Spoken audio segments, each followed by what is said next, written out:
Again, let me tell you, Art, answer the wild card line. My boyfriend is in a small plane north of Las Vegas, ready to fly into Area 51. He's been trying to call you by cell phone. And here he is. You're on the air. Hello. Hello there. Is this Art Bell? Yes, sir, it is. Yeah, my name, I won't give you my last name. Okay, wait a minute, sir. Hold on. The fax is signed by somebody named who? Jill. Jill. That is correct. So you are the one. That's my girlfriend. Yes, sir. Where are you? Well, I'm up here from Fort Worth in my little airplane. It's a long sea I built myself. It's a Vergru 10 design with the Ford Canard. I'm not sure if you know the kind. It's an experimental aircraft. No, I'm not. That, but not anymore. No, tell me about it. What kind of airplane is it? Well, it's a long easy. It's got 120 horsepower like homing in it, but we had it bored and stroked and fixed it up a little bit. It usually flies around 140 to 160 indicated airspeed. I'm right now at 7,000 feet. You know where this place called Indian Springs is? Indian Springs, yes. Yeah. Well, I've been flying now for about 49 minutes here between Beatty, is that what you call it, and Indian Springs. And I figure I'll just go on up here and try to get into this Area 51. I'm right south of this Nevada test site, or Nellis Air Force Base. Listen. And I'm right outside this restricted zone. Listen to me. When you fly into that zone, yeah, they are going to either force you down or shoot you down. Don't you know that? Well, you know, I've been in a lot of Air Force bases, and I've been in the Air Force for many years. I'm an ex-Air Force, but I'm just going to tell you that, you know, as American citizens, we have the right to know what's up there in this Area 51. And I've been listening to you boys talk about this. Hold on here, I'm making a turn. Just a second here. And I'm going to go on up there and see what's going on. And I just wanted to let you know about that before I do that, don't you know? How long do you estimate it's going to be before you... I figure about 12, 14 minutes. I can crank this baby up a little bit here. Let's do that. Let's crank this thing on up. We've got some pretty good mountains here off to my west, don't you know? I'm turning up north right now, and I can see the Air Force base out there in the distance. It's got 3 runways. It looks like they're all lit up. And A-shaped. It's like north-south. Got a lot of desert up here, don't you, boys? A lot of desert, yes. A lot of desert. You're liable to get yourself killed. I'm sorry, sir, you have to speak so loud. I cranked this engine all the way up here. I said you're liable to get yourself killed. Well, we'll get up there in a few minutes, yeah, and we're just going to see what's going to happen, because this is I've got Red Crosses painted on this baby, and I got hospital on it, see? And maybe they're going to think that I'm on some kind of a mercy flight and I'm just off course.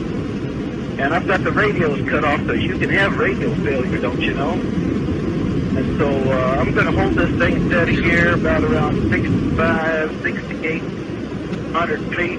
Why are you doing this? Why are you doing this? I'm going to get to the bottom of this. I'm American. My family has been American for years, and I want to get down in here and I want to find out what's happening. All right, then why are you doing it at night? Because that's the best way to get in here. But even if you manage to overfly the area, I'm in the restricted zone. I just entered the restricted zone. I see a bunch of lights out there. Looks like some kind of a searchlight coming on. You're in the restricted zone now? I just crossed that restricted zone. I'm going to drop this thing down. I'm telling you, you're going to get shot down. Hold on here now. I got my pressure suit on. I don't really need one of this kind of aircraft. It's not like a jet, but it helps us when I make some tight turns here. And I'm going to cut down here. Now, let's see what these boys are going to do. I don't see anybody coming up here yet. I just see a bunch of lights. But I'm pretty far from that Area 54, and I'd figure about another 8-9 minutes here. And it's hard to calculate it right now trying to talk to you. I'm trailing an antenna out here about 30 feet so I can keep this phone conversation. If we get cut off, then... But I'm going to go up here and see what's going on. They say there's a bunch of UFOs and there's all kind of things out here. And I want to get this baby right down here about 1,000 feet. And we're going to see if there's any UFOs or anything out here, what's going on. Listen, I think you're making a mistake. Well, sir, I might be, but, our tax dollars pay for all this. And these boys, they've been hiding everything under all this black project and all this great funding and all this kind of thing. Don't you think, sir, hold it. Don't you think that we have a right to national security secrets? I think we have, not really, because you know they have these J-11 and J-15 satellites up there, and the Ruskies, they know what we're doing, and the Chinese, they've got satellites down here, they know what's going on. The only thing that don't know what's going on is the common folk like me and you, and us common folk got a right to know, because we're funding all this. How long have you been planning this? I got this thing down here about 1,000 feet. I've been planning this thing now. I'm right on the deck, not quite on the deck, I'm at 1,000 feet. Boy, they got light bulbs popping up everywhere. I'm telling you, they got searchlights. There's about 4 of them out here. And I've been planning this now for, anywhere from a month to 6 weeks. It took me a while to paint up the plane because I had to use that Imron. The only thing to stick to this gel coat I got on this thing. This thing's built out of Kevlar or carbon fiber. I got it dressed 8G positive, 10G negative. It's overbuilt. I tell you what, I want to get down here and firm like a little frog that's just stepped on by a big dog when I get down here. In a few minutes here, I'll tell you that. Because I'm not going to... Hey, looks like there's a F-16 coming up here. I wouldn't be surprised. You're making a mistake. He's with somebody down there. He's got some afterburners on because I can see him. He's about 5 miles out. That old boy is cranking. Yes, sir. And I see something opening up here on the ground. It's I'm pretty low now. I'm starting to pick up all kind of buildings down here. I see something here is level with the ground, and they're opening this thing up. There looks like something's coming up out of that. I can't tell you what it is. It must be on some kind of a. Hold on here. I gotta make this turn. All right. I think this old boy's gonna head up here for me. I wouldn't be surprised. Oh, he's going to be up here right directly because he's in the F-16. Sure as hell. He's coming to hold on here. I would advise you to turn your... We get to this. I would advise you to turn on your radio. Come on, baby. Come on, baby. Come on, baby. We can do this now. Come on here. Hold on. This old boy's coming up here. Now, he's got his lights. He's got his lights on and he's flashing me. Yeah, he's probably... Well, I'm waving at you. No radio, no radio. No radio. He don't know that. Well, if I were you, I'd turn it on. Folks are listening to Art Bell because everybody listens to Art Bell.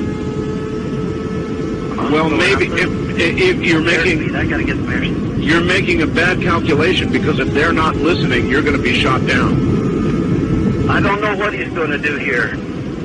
He's rocking his wings at me right now. He's rocking his wings and he's cutting in front of me. And you know this, oh, don't cut from me now, because if he cuts that close, stay off. Stay off. He gets his vortex from his engine, from Pratt & Whitney engine. We're going to, just like twin tornadoes, if he gets too close, stay off, bro. Hold on there. I'm getting down on the deck. I'm going in. I'm getting down there. He ain't going to get me. I'm that damn veteran. He ain't going to get me there. They didn't get me over there. They're not going to get me over here now.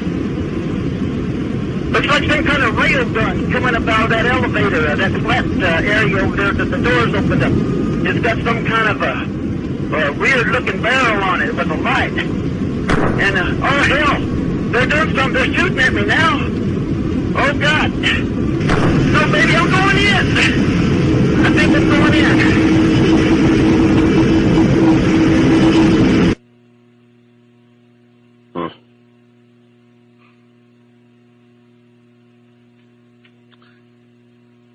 Well, I'm not sure what we just heard.